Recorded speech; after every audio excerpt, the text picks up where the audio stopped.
Good morning students. आज हम BSc part second के जो पेपर सेकंड है एनिमल फिजियोलॉजी एंड बायोकेमिस्ट्री, उसमें जो एनिमल फिजियोलॉजी है उसका जो पोर्शन है उसमें फंक्शनल ऑर्गेनाइजेशन ऑफ न्यूरॉन का क्रियात्मक संगठन, इसका स्टडी करेंगे। तो इसमें सबसे पहले जैसे न्यूरॉन जो है, जैसे कि आप लोगों को पता होगा, न्यूरॉन या नर्व सेल ये जो होती है that the structural and functional unit of nervous system. जो तंत्र का तंत्र है उसकी संरचनात्मक और क्रियात्मक इकाई होती है। और जैसा कि आप लोगों को विदित होगा कि जो न्यूरॉन्स होती है वो हमारे शरीर की सबसे लार्जेस्ट सेल होती है। तो न्यूरॉन्स का क्रियात्मक संगठन देखें तो उसमें न्यूरॉन्स जो है उसके मुख्य रूप से उसकी जो स्ट्रक्चर है उसकी स्टडी करें तो उसको दो पार्ट में डिवाइड कर सकते हैं। एक जो है सेल बॉडी और दूसरा जो है सेल प्रोसेसेस। सेल बॉडी या कोशिका काय इसके दूसरे नाम भी हैं, इसको soma, cell body, soma, cyton, perikaryon आदि नाम से भी जाना जाता है। और जैसे इस डायग्राम में अपन देखें तो ये वाला जो भाग है, ये जो आपको दिखाई दे रहा है, ये वाला भाग जहां पर अपन ने इसको इंडिकेट भी कर रखा है सेल बॉडी। तो सेल बॉडी पार्ट जो है, ये जो सेल बॉडी पार्ट है इसका डेफिनेट शेप नहीं होती है, इरेगुलर शेप की होती है। और इसका जो साइज है वो वेरी करता है, 4 to 25 माइक्रोन इसका साइज होता है। इसमें एक लार्ज न्यूक्लियस होता है, इसके साथ साथ नेसल बॉडीज होती है जो कि राइबोन्यूक्लियोप्रोटीन पार्टिकल्स होते हैं। एक तरह से इनका कंपेयर किससे कर सकते हैं, राइबोसोम से कर सकते हैं। और ये मेनली क्या इन्वॉल्व होती हैं, प्रोटीन सिंथेसिस में, ठीक है। इसके अलावा ऑल सेल ऑर्गन्स हैं, जैसे सेल ऑर्गेनल्स हैं, और जैसे गोल्जी बॉडी है, एंडोप्लाज्मिक रेटिकुलम है, माइटोकॉन्ड्रिया है, मतलब सारे जो सेल ऑर्गेनल्स एक कॉमन सेल में जो पाए जाते हैं वो इसमें पाए जाते हैं, एक्सेप्ट सेंट्रल नहीं पाया जाता। और इसलिए माना जाता है कि जो न्यूरॉन है उसके अंदर क्या डिवीजन नहीं होता है, क्योंकि इससे पहले जो अपन ने वीडियो देखा था सेंट्रियल वाला जो वीडियो आप लोगों ने, मतलब सेंट्रियल के फंक्शन की बात करें तो सेंट्रियल का जो फंक्शन है वो क्या होता है, सेल डिवीजन में हेल्प करना। तो इनके अंदर क्या सेल डिवीजन नहीं होता न्यूरॉन्स के अंदर, तो इसलिए क्या होता है, इसका रीजन जो है वो that is the absence of centriole in cytoplasm, मतलब सेंट्रियल एब्सेंट होती है। तो ये मतलब जो बात है सेल बॉडी के बारे में है कि रेगुलर शेप की होगी और जो साइज है वो लगभग 4 to 25 माइक्रोन होगा, लार्ज न्यूक्लियस होगा, नेसल बॉडीज पाई जाएंगी जो कि राइबोन्यूक्लियोप्रोटीन पार्टिकल्स होते हैं, प्रोटीन सिंथेसिस में क्या होते हैं, इन्वॉल्व होते हैं। और जो सेल ऑर्गेनल्स हैं वो सारे पाए जाएंगे, ठीक है, एक्सेप्ट सेंट्रियल। दूसरा जैसे तरफ देखें तो दूसरा जो है सेल प्रोसेसेस, कोशिका प्रवर्ध। कोशिका प्रवर्ध में मेन जो है वो दो प्रवर्ध होते हैं, डेंड्राइट्स, एक्सॉन, लेकिन कई बार तीसरे जो है कोलेटरल्स भी पाए जाते हैं। तो इसमें अगर इनकी पोजीशन अपन डायग्राम में देखें तो ये आप जो देख रहे हो ये डेंड्राइट्स, ये वाले जो आप दिखाई दे रहे हैं डेंड्राइट्स हैं। तो डेंड्राइट्स जो है साइज जो होता है, इनकी लेंथ जो होती है वो लेंथ क्या होती है, शॉर्ट होती है। और जनरली ये नंबर में क्या होते हैं, लार्ज होते हैं, मतलब इनका नंबर संख्या में अनेक होते हैं। और बाकी इनकी जो लेंथ है वो क्या होगी, शॉर्ट होगी, लंबाई में क्या होगी, छोटे होंगे। और ये एक एफरेंट प्रोसेसेस की तरह कार्य करते हैं, अविवाही प्रवर्ध की तरह। अविवाही प्रवर्ध का मतलब ये है कि ये जो नर्व इम्पल्स होता है उसको हमेशा ये किधर की तरफ लेके आएंगे, टुवर्ड द सेल बॉडी लेके आएंगे, जो मतलब कोशिका काय है उसकी तरफ हमेशा ये नर्व इम्पल्स को लेके आते हैं। और इसलिए ये क्या होते हैं, एफरेंट प्रोसेसेस होते हैं। जबकि एक्सॉन के बारे में पढ़ेंगे तो एक्सॉन क्या होंगे, इफरेंट प्रोसेसेस होंगे, क्योंकि वो हमेशा सेल बॉडी से जो नर्व इम्पल्स है उसको क्या करेंगे, अवे फ्रॉम सेल बॉडीज, मतलब सेल बॉडी से दूर ले जाएंगे, ठीक है। इसके बाद इनकी एक खास जो विशेषता है कि ये जो है एक्सटर्नल जो स्टिमुलाई है, बाहरी जो उद्दीपन है उसको नर्व इम्पल्स में क्या कर सकते हैं, चेंज कर सकते हैं। मतलब ये नर्व इम्पल्स जनरेट कर सकते हैं in response of external stimuli. लेकिन ये जो क्षमता है, ये क्षमता एक्सॉन में नहीं पाई जाती। एक्सॉन जो है वो नर्व इम्पल्स जनरेट नहीं कर सकती, ठीक है। ये क्षमता केवल किस में पाई जा रही है? डेंड्राइट्स में पाई जा रही है कि ये एक्सटर्नल जो स्टिमुलाई है, बाहरी उद्दीपन है, उसके रेस्पॉन्स में ये क्या कर सकते हैं? नर्व इम्पल्स जो है, तंत्र का आवेग है, उसको उत्पन्न कर सकते हैं, ठीक है। इसके बाद जैसे सिनेप्स फॉर्म करते हैं ये, जैसे मान लो ये डेंड्राइट्स का जो पार्ट है, जो कि अगला जो इससे आगे वाला जो न्यूरॉन होगा उसका जो एक्सॉन वाला एंड पार्ट होता है, एक्सॉन का जो एंड का पार्ट होता है एक्सॉन का, वो यहाँ पर क्या है? मिलकर के एक कनेक्शन बना लेते हैं, जिसको क्या बोला जाता है? सिनेप्स बोला जाता है। एक फंक्शनल जंक्शन होता है सिनेप्स, यहाँ से नर्व इम्पल्स जो है वो ट्रांसफर होता है, ठीक है। जो फंक्शनल जो एक जंक्शन बनता है, ठीक है, उसको क्या सिनेप्स कहा जाता है।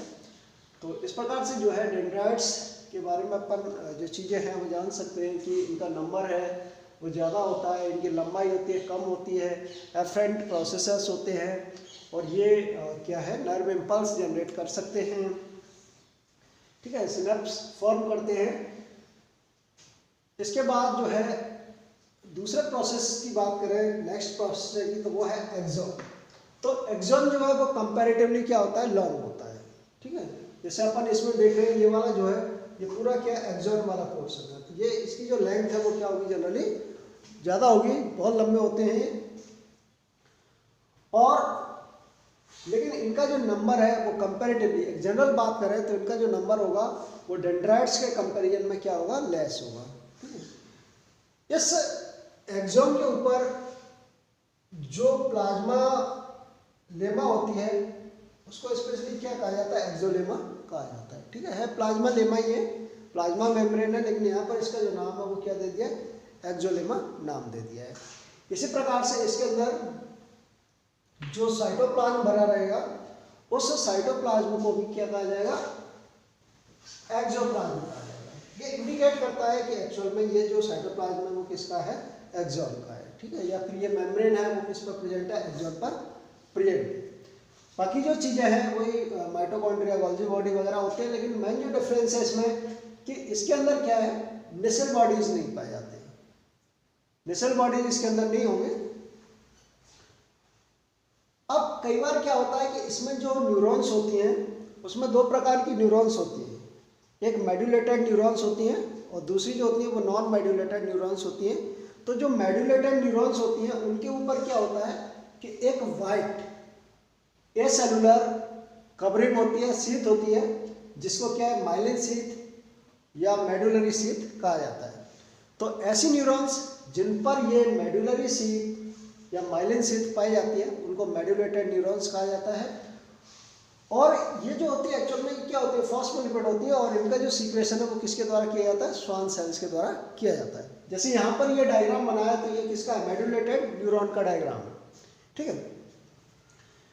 ये जो है जो माइलिन शीथ है इसके कारण क्या है? नर्व इम्पल्स का जो ट्रांसमिशन है वो काफ़ी बढ़ जाता है।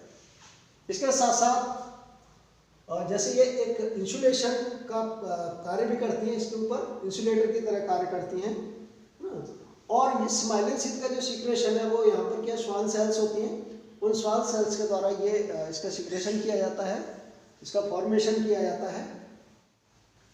लेकिन दूसरी तरफ अपन देखें नॉन मेडुलेटेड न्यूरॉन्स, तो जो नॉन मेडुलेटेड न्यूरॉन्स होंगे उनके ऊपर ये माइलिन शीथ जो है ये नहीं पाई जाएगी, उसके अंदर क्या होगी? एब्सेंट होगी।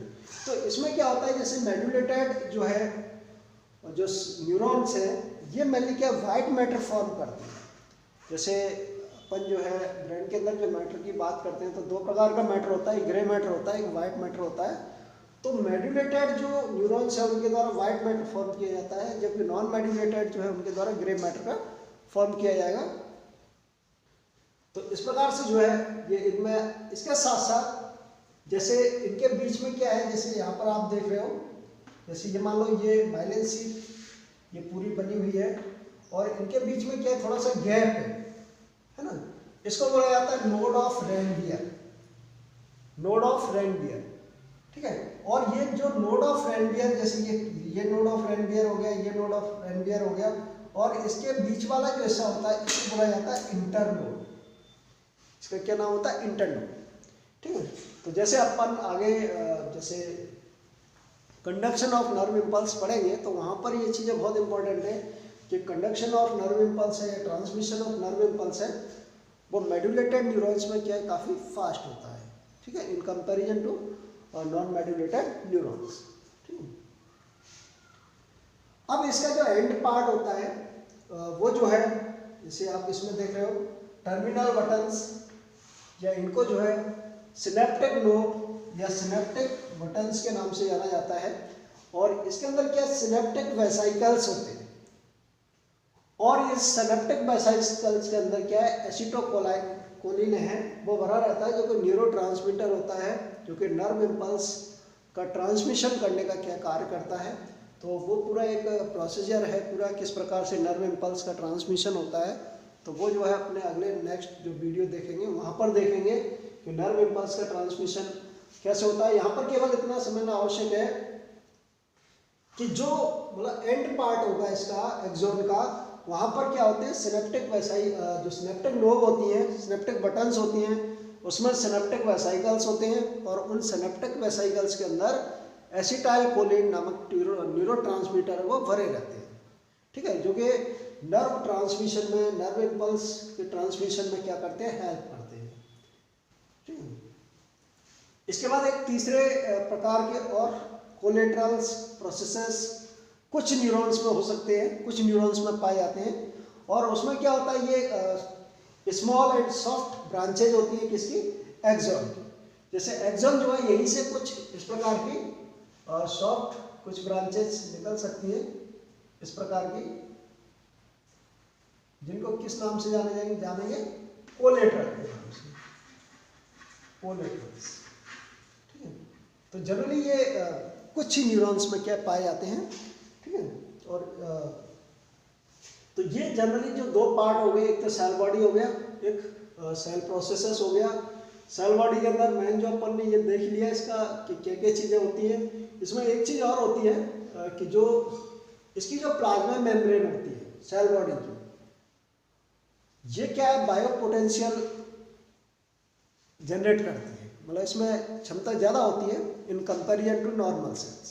कि नॉर्मल सेल की जो प्लाज्मा मेम्ब्रेन होगी उनके कंपैरिजन में इसकी जो प्लाज्मा मेम्ब्रेन होगी सेल बॉडी की, इसके अंदर जो मतलब पोटेंशियल है, बायोइलेक्ट्रिक पोटेंशियल जनरेट करने की क्या क्षमता ज़्यादा होती है, या इस प्रकार की क्षमता पाई जाती है, जो कि नर्व इम्पल्स ट्रांसमिशन में क्या करती है, हेल्प करती है। ठीक है, वो अपन आगे जो है नेक्स्ट जो वीडियो देखेंगे नर्व इम्पल्स ट्रांसमिशन का, वहाँ पर इसके बारे में बात करेंगे।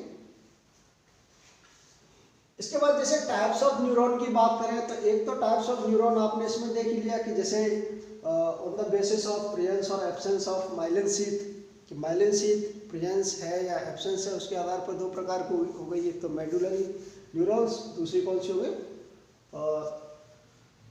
नॉन मेडुलरी न्यूरॉन्स, है ना, मतलब जिनके ऊपर एक मेडुलरी शीथ होगी या माइलिन शीथ होगी, एक तो वो हो गई। ठीक है, दूसरी कौन सी होगी, जिनके ऊपर ये शीथ प्रेजेंट नहीं होगी। इसके साथ साथ और भी टाइप्स ऑफ न्यूरॉन्स हैं, और वो है on the basis of number of processes, कि नंबर ऑफ प्रोसेसेस जो है डेंड्राइट्स और एक्सॉन का नंबर जो है उनके नंबर के आधार पर, तो उसके आधार पर जैसे कुछ जो टाइप्स हैं, जैसे एपोलर की बात करें तो इसमें किसी प्रकार का कोई सेल प्रोसेसेस नहीं पाया जाता, न तो डेंड्राइट्स पाया जाता है, न ही एक्सॉन पाया जाता है। और इस प्रकार की जो न्यूरॉन्स हैं वो मतलब भ्रूणीय अवस्था में न्यूरोएक्टोडर्म वगैरह में पाई जाती है। दूसरी बात करें यूनिपोलर, तो यूनिपोलर में केवल सिंगल क्या है सेल प्रोसेसेस पाया जाता है, कोशिका प्रवर्त, एक कोशिका प्रवर्त पाया जाता है, और वो क्या होता है, एक्सॉन होता है। ठीक है। और इस प्रकार की जो न्यूरॉन्स है वो किसमें पाई जाएंगी, क्रेनियल नर्व्स में पाई जाएंगी। और क्रेनियल नर्व्स की कौन कौन सी, जैसे ट्राइजेमिनल है, ग्लोसोफेरिंजियल है, वेगस है, इनके अंदर ये पाई जाएगी। नेक्स्ट जो है बाइपोलर में क्या होगा कि एक डेंड्रॉन होगा, एक डेंड्राइट होगा, और एक क्या होगा, एक्सॉन होगा। मतलब दो प्रोसेसेस होंगे, दो प्रवर्ध होंगे, जिसमें एक डेंड्राइट होगा और एक क्या होगा, एक्सॉन होगा। और इस प्रकार की जो न्यूरॉन्स है वो पाई जाती है रेटिना ऑफ आई में।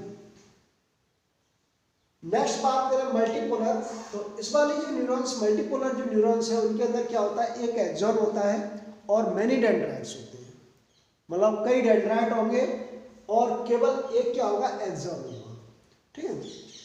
और इस प्रकार की जो मल्टीपोलर जो न्यूरॉन है वो पाई जाती है ब्रेन एंड स्पाइनल कॉर्ड में। तो ये आपको पूरा ये फंक्शनल ऑर्गेनाइजेशन ऑफ न्यूरॉन समझ में आ जाना चाहिए कि न्यूरॉन जो है that the structural and functional unit of nervous system है, और इसका जो है जो ऑर्गेनाइजेशन है, मतलब किन किन चीज़ों से मिलकर बनी होती है, तो इसमें मेनली दो चीज़ें हैं, एक सेल बॉडी है, सेल प्रोसेसेस है। सेल बॉडी के अंदर क्या क्या चीज़ें हैं वो आपको डिस्कस कर लिया अपन ने। सेल प्रोसेसेस के अंदर मेन तो दो ही है, डेंड्राइट्स है और दूसरा एक्सॉन है, ठीक है। दोनों में क्या चीज़ें होती है, क्या डिफरेंस है, ये अपन ने अभी बात की। इसके अलावा कई बार कोलेटरल्स भी हो सकते हैं, ठीक है, कुछ न्यूरॉन्स में। इसके अलावा जैसे न्यूरॉन्स के टाइप्स हैं, और वो टाइप्स और एक तो इसके आधार पर हो सकते हैं मतलब प्रेजेंस और एब्सेंस ऑफ माइलिन शीथ, और या फिर दूसरा जो है किसके आधार पर हो सकते हैं, on the basis of number of processes, cell processes के आधार पर कि उनका नंबर कितना है। एपोलर है मीन्स कोई प्रवर्ध नहीं है, कोई प्रोसेसर नहीं है, ना तो एक्सॉन है ना डेंड्रॉन है। अगर यूनिपोलर है तो उसके मतलब सिंगल एक्सॉन है, डेंड्राइट्स नहीं है, ठीक है। बाइपोलर है तो एक एक्सॉन है, एक डेंड्राइट है। और अगर मान लो मल्टीपोलर है तो उसमें सिंगल एक्सॉन है और मैनी डेंड्राइट्स हैं, इनके एग्जाम्पल है।